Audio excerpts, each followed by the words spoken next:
CS Sujatha చెప్పండి, మీతో direct గా అక్కడ విజువల్లో కెమెరాలో రికార్డ్ అయిన విజువల్స్ అయితే మేము చూసాము, మొత్తం ప్రజలు సైతం చూసారు. ఆఫ్ ద రికార్డ్ అసలు ఏం జరిగింది, ఆఫ్ ద రికార్డ్ అని మిమ్మల్ని బెదిరించే ప్రయత్నం ఏమైనా చేశాడా, అసలు అక్కడ ఏం జరిగింది సుజాత?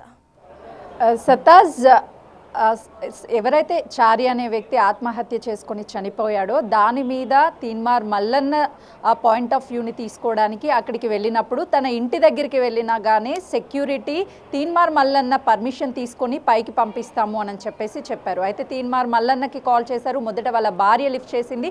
బిగ్ టీవీ నుంచి ఒక యాంకర్ వచ్చారు ఇంటర్వ్యూ కోసం అని చెప్పినప్పుడు సెక్యూరిటీ తీన్మార్ మల్లన్న మాట్లాడతారు అని చెప్పేసి ఆ సెక్యూరిటీతో మాట్లాడితే ఒక 5 minutes వెయిట్ చేయండి, మేము చెప్పినప్పుడు పైకి పంపించండి అని చెప్పారు.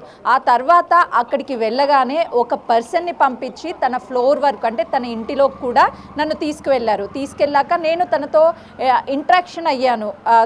తీన్మార్ మల్లన్న ఇలా జరిగినటువంటి సంఘటన గురించి మీతో ఇంటర్వ్యూ కావాలని వచ్చాను, మీరు ఇవ్వడానికి సిద్ధంగా ఉన్నారా అని అడిగితే నాకు ఎలాంటి అభ్యంతరం లేదు, నేను ఇవ్వడానికి సిద్ధంగా ఉన్నాను అని చెప్పిన తర్వాత తన పర్మిషన్ తీసుకొని ఆ ఇంటర్వ్యూ అనేది స్టార్ట్ చేశాము. ఇంటర్వ్యూ స్టార్ట్ చేసినటువంటి ఒక 2 నిమిషాల వరకు ఎవరైతే సాయి అనే ఒక చారి అనే వ్యక్తి చనిపోయాడో తనకి సంబంధించినటువంటి ఎలా జరిగింది, బీసీ ఉద్యమం గురించి చనిపోయారు అని చెప్తున్నారు. కానీ వాళ్ళ భార్య మాత్రము ఒక ఆడియోని సోషల్ మీడియాలో పోస్ట్ చేసింది. తీన్మార్ మల్లన్న చెప్పినటువంటి అప్లోడ్ చేసినటువంటి వీడియో కారణంగానని క్లారిటీగా చెప్పింది అని మాత్రమే నేను అడిగాను. అడిగిన వెంటనే అప్పటి వరకు తనకు అనుకూలంగా ఉన్నటువంటివి తన దగ్గర సమాధానాలు ఉన్నటువంటి వాటికి మాత్రమే ఆన్సర్ చేశారు. ఎప్పుడైతే నేను ఈ క్వశ్చన్ని ఆడియో ప్రూఫ్తో సహా ఈ ఆడియోకి ఏం సమాధానం చెప్తారు అని అడిగినప్పుడు మీడియాతో కనీసం అంటే ఒక ఇంటర్వ్యూ చేసేటప్పుడు సాటి జర్నలిస్ట్తో, ఎందుకంటే తను కూడా జర్నలిస్ట్గా వర్క్ చేశాడు,